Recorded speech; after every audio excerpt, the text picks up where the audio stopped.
Hey folks, welcome back to the farm here in middle Nebraska. We love having you visit Markelly Farm. I'm Mark, my wife is Kelly. We've got a little homestead here in the middle of Nebraska if you haven't been here before. We thought we'd do a late season garden tour with you to show you just how well this garden is just booming. And we'll take you through it real quick. Stick around.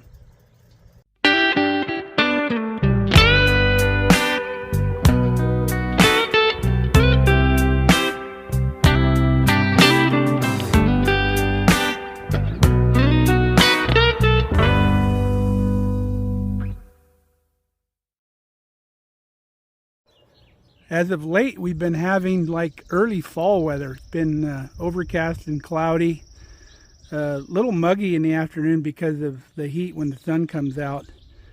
But we've been getting lots of rain, a pretty good dose every week, so the hills are just beautiful green. And everything's looking real nice here on the homestead. Growing a lot of weeds real good too though. But we love the beautiful green hills around here. And everything just looking really good. All the flowers around the grain bin are blooming well. Got Big Red moved up here. My cousin's daughter came up and used our place for her senior pictures. So used the pickup for some of her pictures and around the grain bin and stuff. Been a great year for rhubarb. We've already done a bunch with rhubarb this year. But it just keeps on keeping on. Keeps coming back. We may get another harvest, but we've got plenty put away. So we may let all the energy go to the roots. Kelly's got some more stuff planted around the propane tank here. And then she's got her huckleberries up here along the hill that she planted this year. And they're doing really well. Got huckleberries all over them. I've never grown huckleberries, but Kelly sure knows what to do with them. Here's our red potatoes, our little red potatoes that we planted in our extra lick tub. They were just ones that I'd bought at the store that had started sprouting. So I had a few left over, so I just poked them down here in this lick tub. And we'll get a good bunch of little red potatoes out of there once they're ready to go. Potatoes are ready to go when the top of the vine starts dying back. And then you can pretty much dig them. The garden's doing so well that we can probably dispose of our contingency plants in here. I always keep a few tomatoes and stuff in here in case we get hailed out. I have some plants to put back in the garden, and there's a possibility we can get some late season tomatoes. You can see these other varieties got really tall, just growing in them little cups. I even got 3 little tomatoes on those. These are our San Marzanos. But lots of just extra stuff in here. We've potted some of the roses that are heritage roses here on the property for some of the families. So, which the ones that take off, we have somebody to give these to. Got some aloe vera that has been split off from somebody else's plant growing down here, and then a eastern red cedar that I potted up that I pulled out of one of the flower beds. We'll make sure it takes off, and then we can transplant that somewhere else on the property. Got a few more beets in the lick tub here. We've been pulling them as needed just for roasting vegetables. We've got some more carrots to pull in here probably. I've got some red carrots, and these are the little cute little round carrots in here. Onions and chives. Kelly planted some sweet potatoes in this lick tub here. This is all parsley. And then lots more parsley here. Look at the sage just took off here in the herb bed. And more chives, garlic chives and regular chives. We've got some oregano in here. Some Thai basil back there in the back. Look at the basil. We need to make some pesto here real soon. The kale has been decimated by the cabbage moss. Almost ate down to the stem. Pretty crazy. So we'll be pulling those out. The cilantro here is bolting, which it's kind of a cilantro substitute. It's supposed to be a little stronger than cilantro. Look at all of our chocolate mint. Crazy in here underneath the grapes. The grapes are going crazy back here. Putting on some grapes. Our Kiowa blackberries are finally getting well established and getting roots down in the ground. I had planted these early this year and they frosted down. So these have grown back from those frosted down plants. But I'm glad they're well established now because they'll keep coming back every year. We're going to put a trellis here for the blackberries. If you've never seen Kiowa blackberries, they're the really nice big ones. So we're looking forward to those. Kelly's roses here around the chicken coop just love that chicken manure. They just go crazy. Provides good shade for the chickens in the afternoon. And then her clematis also had a big bloom earlier, and it's going to bloom again probably later. But we tore all that down off the chicken coop. That's all new growth from this year. They just love that fertilizer next to the chicken coop. Our fruit orchard out here, the strip spray needs to be done pretty bad, but we've got wind just about every day, and I don't want to do it in the wind and take a chance of killing these trees, because it's been a really hard process getting these trees to take, and we don't have any dead trees this year. Everything's growing. I think with the exception of that one there, we had some lower suckers that were growing that just didn't pan out. So we've got one tree to replace down there, but everything else is established now and will probably come back every year. But I'll come through here with a shovel here in a couple days, knock these big weeds down, just cut them off at the ground. And then maybe we can get a day, morning cat, maybe we can get a day without a lot of wind where I can get these strips sprayed again. The reason I don't mow it, if you remember, I have the drip hose that runs down through the middle. Better planning, and I could have buried that drip hose so we could have mowed in between and I could have just hoed the weeds around the plants, which I still do. I'll get in here and hoe the weeds right around the plants. The bindweed here in Nebraska, which is another name for morning glory, it's wild morning glory, just drives me crazy because the only way to get rid of it is to spray it dead. You can pull it, you can dig it, you can do whatever, but you're never going to get all of it because the roots just go crazy deep and it comes right back in that same spot. So hard to take care of. We just keep knocking it out of the garden and it just keeps popping its head back up, but we keep it under control so it doesn't spread.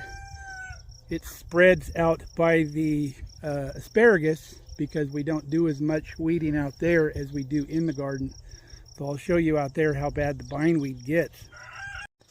Here's our new part of our asparagus patch down here on this end. Did really well. Got some pigweed I need to cut out of here real quick. And then you can see the bindweed just crawls right up on the asparagus. And it comes in from the side of the row. So what I think we're going to do is once the asparagus ferns start to die off, I'll go through and I'll clip them below grade. And then I'll spray this with like 2,4-D out here, which will kill that bindweed, I believe. And that'll probably knock it out a little more for next year. The bindweed doesn't hurt the asparagus a lot, and it doesn't really start growing until late in the year and climbing up. Earlier in the year when you're getting asparagus spears, it's not a problem. And then our old patch way down there. It's about time to bush hog out here again. Got to hook the bush hog up. So let's take you in the vegetable garden. That's where things are just absolutely going crazy. Folks, look at this out here. Just crazy cool. We haven't got any hail this year. We've had fairly mild weather. We've had a couple 100-degree days, but nothing really in a row. And the garden's just absolutely loving it. The only issues we have is some pest damage. You can see these white butterfly moth looking things flying around. Those are the cabbage moths. And the cabbage moth has decimated pretty much anything cabbage related out here. This is our collards. You can see they've eaten the collards up pretty good. These won't go to waste. The chickens still love them. They don't mind the bug damage. In fact, they'd rather have the bugs on them too. So a lot of the collards now later in the season are going to go to the chickens. Got our celery. There's a basil in here too that we can harvest when we make our pesto. More celery. We've already harvested some shoots off the sides as I've been needing them. Later on we'll harvest the whole head of celery and we'll chop that up and freeze that. and we use that all year long for making soups and stews. More oregano down here. Look at our artichokes, folks. Never grown artichokes in Nebraska, and I believe they're going to be an annual here, not a perennial like they are in California. California, you just cut them off when they die, and they grow right back from the roots. Don't know if that's going to work here in Nebraska. We're going to try it, but I don't think they'll survive the freeze. They'll have to be an annual. But look at this one here. It's got 3 artichokes on it.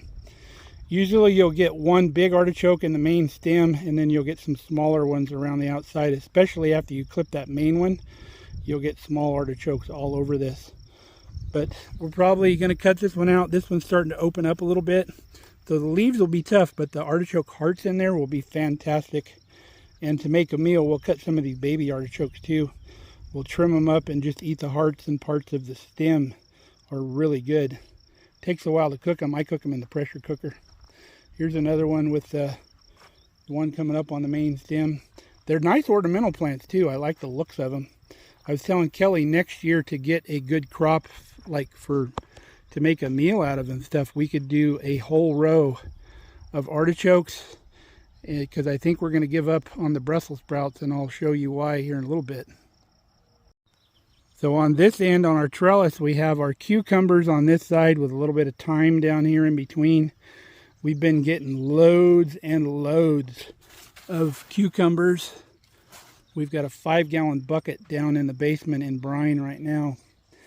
And this is our loofah. Look how the loofah is just going crazy here.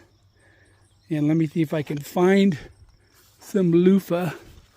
There's a little one there. Kind of looks like a cucumber, but I've never grown loofah either. Here's a bigger one down here on the bottom. So next to that, we have our cabbage. We've harvested some heads of cabbage already, but you can see where the cabbage moths have been in here. This one here, we can still get at. Peel the outer leaves off. We can still eat this one here. These here, though, these two next to each other, you can see what the cabbage moths and the cabbage worms have done to this. Pretty much a cabbage skeleton, which we get late in the season. But again, none of this goes to waste because the chickens eat it. If it doesn't feed us, it feeds the chickens, and that's that much less chicken feed they eat when they're full of veggies. And again, they love it. They love picking little worms out of there. They absolutely love it. More basil. 2 more heads of cabbage we've already picked. Thai basil, more thyme, more basil. I think it's a couple different kinds of basil. And then some more oregano. Here's our late season onions that we put in. These were leftover bulbs from the nursing home when I planted the garden up there where Mom is. And I sprouted those in the greenhouse, if you remember. So we were able to get about a half a row of late onions. And then some more oregano there. We've got the butternut squash down here just dominating this area of the garden. It's wanting to go over, but wait till you see the pumpkins here in a minute. But there'll be 50 or so butternut squash just right in there. Peppers. These right here, I believe, are my habanero peppers. And then we have some jalapenos. I've been picking jalapenos already. And then we have our hatch peppers right here. The ones they grow in Hatch, New Mexico. Fantastic peppers. Didn't know if we could grow them here, but looks like we can. Look at those beautiful peppers, if you can see them there. So we'll roast those and can those up and eat some of them fresh too. And then we have some, I think there's some more hatch peppers here. We got some banana peppers. Look at our volunteer dill. Our volunteer dill got so heavy it just fell over in the row, but it's still rooted. And we've been taking dill off of here as needed. We've made some dill pickles and some stuff already. But this pops up every year out here. Once you grow dill, it'll come back every year because all these little flowers will drop their seeds. More peppers. Not sure what these are. These are a green pepper. Kelly's going to have to tell me. Kelly did most of the planting out here in the garden this year. But nice big, beautiful peppers, whatever they are. Those will make some good chili rellenos maybe. And then we got some purple peppers. some purple bell peppers. Got peppers all over those. And then we have the colored bell pepper, or the colored peppers down here too. And then we have some beans. Two types of beans here. I think one is a long bean and one is a short bean. I forget which ones. Kelly will have to tell me that as well. We have beans on both sides here. Brussels sprouts are suffering the same fate as the cabbage. You can see all the cabbage moths in here. Now we could put row covers on all of this all the way down, and someday we may do that. But that's a real pain because you can't get under there and do anything. You have to pull them off every time. And you've got to keep them sealed down on the sides, otherwise they still get in there. They find a way. So all of these Brussels sprouts are pretty much toast. I think I'm going to give up on Brussels sprouts here in Nebraska. Don't have any luck with them. So we're going to pull these plants out and then look at our pumpkin. Isn't that nuts? Taking over this whole section of the garden. It's clear out over through here. So once we pull these Brussels sprouts out, that'll just kind of fill in there. And it's clear over, running, growing underneath the tomatoes also. And I knew it would. It's going to happen, but that's all right. Let her spread. Now the zucchini's the star of the show right now. Just putting on loads and loads of zucchini. You could literally come out here daily. See that beautiful specimen in there? You can pick those all day long. And I love them that size. Even like that size right there. I love these. Cut those up in an omelet in the morning. Pure heaven. We've been getting plenty of those. And then we had some more cilantro here. This is the culantro here. They're both bolting. These are going to seed. These will turn into coriander seed. So we can collect those seeds and have coriander. That's what cilantro seeds are called. More Thai basil here on the end. We use that in soups. We got much more than what we need. Here's our onions. Our onions are bulbed up beautifully. Look at that. They're going to be ready to pull here pretty soon. I've been folding the tops over as they've kind of fallen over. And you can see we've been pulling onions out of here as needed. We haven't bought any onions probably in a month and a half. Because we've had plenty here in the garden. We've even used some for green onions, so you can see there's open spots. But these are the candy variety onions. We have purple on this side, yellow on that side. The yellows always do better than the purple. But looking real good, almost ready to come out. And our pumpkin again. These are the small round like pie pumpkins, not the big jack-o'-lanterns. Kelly will decorate with them, and we'll also can up some fresh pumpkin. Now this variety of tomato was the bread and salt tomato that we tried. We've already got a whole round of big red nice tomatoes that were down here low. And then now they're setting more nice green tomatoes up higher. There's green tomatoes all through here up top. Growing in here, hard to see when you're not up close. But our German pink tomato variety that we tried this year, I've looked and looked and looked. These plants are over 6 feet tall. That one down there is a couple of like 7 feet tall. And not a tomato on them. I can't find a tomato anywhere. Well, check that. There's a little tiny one right there, a little tiny one right there. I guess I hadn't looked in a while, and I just pulled that one off by looking at it. So not impressed with the German pink. Maybe it's the climate, maybe it's the weather we've had this year. But lots and lots of greenery, no tomatoes. You can see this other variety of tomatoes a little bit easier from this side. You can see how many green tomatoes we have going on. These tomatoes are kind of like an ox heart shaped tomato. They're kind of pointy on the bottom. You can see that one there. But they got a good flavor. They're more acidic. So they're not a real sweet tomato. And this is where the German pink start. I can see a few. There's one there. You can see it. There it is. And then one in there. So maybe we will get a few, but they're few and far between over here. Don't see much. Another big basil down here. We'll have plenty of basil for pesto. Be able to make a big batch of that. It freezes really well.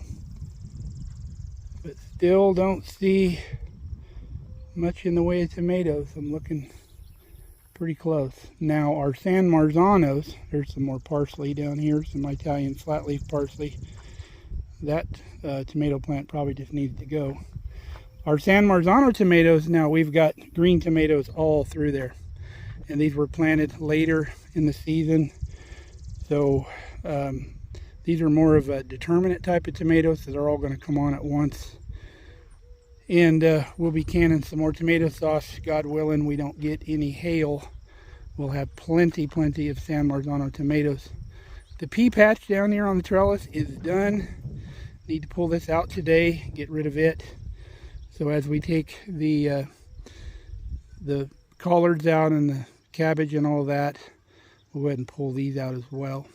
I don't put any of this stuff in my mulch out here, because if there's any diseases in the plants, I don't want to introduce diseases back into the garden that way. So all of that gets put out here where I bush hog, and it just all gets chopped up by the bush hog.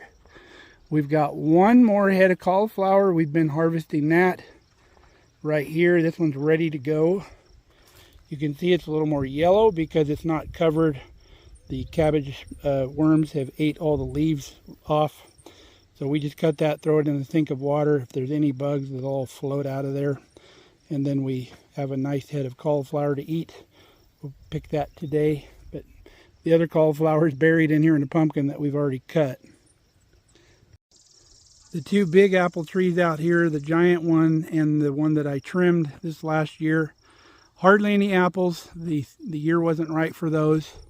There's just a few scattered apples up in the big tree, but nothing in the little tree. Probably because that's all new growth. Most of your fruit grows on second year wood and beyond. So that'll probably be next year before we get apples back off of that tree. But we'll get a few. Our Honeycrisp apples over here on the other side of the garden. There's enough for fresh eating on those. And luckily last year when we had a ton of apples, we canned a bunch and made a bunch of apple cider, applesauce, apple butter. So we'll have enough for fresh eating with the Honeycrisp, but we won't need to be canning apples this year. Now if you're new to the channel or just stopping by for the first time and wonder why there's no weeds in the garden, we have a video on that, how to keep the weeds out of your garden. Because you can see I don't have any landscape fabric out here or anything like that, and our garden's clean. And it's not that hard, but I'm not going to bore my regular subscribers with that because I harp on that enough. But check out the video in our gardening and homestead playlist, and you can see how to keep a nice garden just like this. We planted some raspberries here in the corner of the garden where there's some water. We got them from one of Kelly's co-workers. Had the hardest time to get them going, but now that they're established, just like our blackberries, they're sending roots down and we won't have any problem with them now. They're going to grow just fine, and we'll kind of fill this corner in with raspberries. Kelly planted elderberries here along this strip where we mow the grass. And you can see she's got elderberries this year. She's been wanting to grow some elderberry to make elderberry syrup. Guess it's got really good medicinal properties, but she's got them going finally, got them established. Our choke cherry tree here this year was absolutely loaded with choke cherries. And as soon as they got ripe, which they're still not sweet when they're ripe, they're actually choke you. That's why they call them choke cherries, because they're so bitter. But as soon as they were black, the birds come in here. Within a day, they were all gone. But we'll let this tree get bigger anyway. It's natural. We didn't plant it. It was just growing here. There was a huge clump of those here. If you've been with the channel for a long time, you'll remember the gigantic clump of choke cherries we had here. You could see them over the top of the shop. We Had to clear all that out. It was a crazy nasty mess. Now right here next to our backyard hydrant, a few years ago we had planted a strawberry shortcake raspberry right here, and it's never really thrived. It comes back every year, but it just doesn't want to go, and I think that it gets too much water right here. So eventually we're going to dig this up, and I've got another corner in the garden that we're going to plant that. I also thought about planting it underneath the windmill over there, because I have water underneath the windmill that I ran over there for growing stuff. But everything I've planted underneath the windmill in that little bed, everything has died. And some people said, well, it's because of the windmill. Been there for years and it drips oil and this and that. But that windmill is a new installation. There's no well there. That's purely decoration. And it stays not running most of the time. I start it 2 or 3 times a year just to keep it oiled up top. But I don't know what it is. We may get something to grow there someday. Our roses and black-eyed Susans made another push here in the front of the house. Just a beautiful show of flowers up there. Our roses out here on the fence have already bloomed this year. I don't know if they bloom more than once with these varieties. Kelly would know. I don't remember. But these are heritage roses that were here on the property. There was one that's called a Pressy Rose. There's a park nearby called Pressy Park that the guy that lived there propagated that rose, that we have that on the property. And then both sides of the family that used to live here, the husband side and the wife side, both had a rose that they kept taking with them for years from house to house. That every time they moved, they took that rose with them. And there's one called the Tiff Rose, and there's one called the Hallie Rose. So we've got samples of that all through there, and that one in the greenhouse, I believe, is one of the Hallie Roses. One of the members of the family wanted a plant of that so they could put it in their garden as a good memory. So we're starting that for them. The roses on the end get too much shade, so we've been wanting to take out this evergreen anyway. So this big evergreen tree you'll probably see come out in a future video. It's got to go. Our strawberry patch here under the flagpole filled in real nicely. Haven't got any flowers or strawberries. Don't know if it's just a waiting game or something else is going on. But they look good. They get fertilized when we fertilize the lawn, and just have not put on any berries. This small tree on the south side of the driveway here is a crabapple tree, and it's just failing to thrive. So, and it's got some crazy top going up top. So that tree is probably going to get yanked out because I don't like the spacing anyway. So we'll pull that tree out, and I think Kelly wants to put another tree somewhere, either down in the middle, down in the grassy bowl. We could do one on either side, like a willow tree or something that would look nice. Now willow trees have crazy invasive roots, so if you like willow trees and you're going to plant those, don't plant them anywhere near any piping or septic, because they will actually grow into your pipes and just completely clog them. So make sure you don't have any kind of that stuff around wherever you plant a willow tree. Got one guinea out here by herself, howling for the rest of the group. She wants everybody to do what she does. She's wanting to be a leader instead of a follower, I guess. But everybody else takes off on her. Maybe she's got an attitude. So Kelly's zinnias and cosmos are starting to bloom out here. You can see the furry looking plants. Those are cosmos.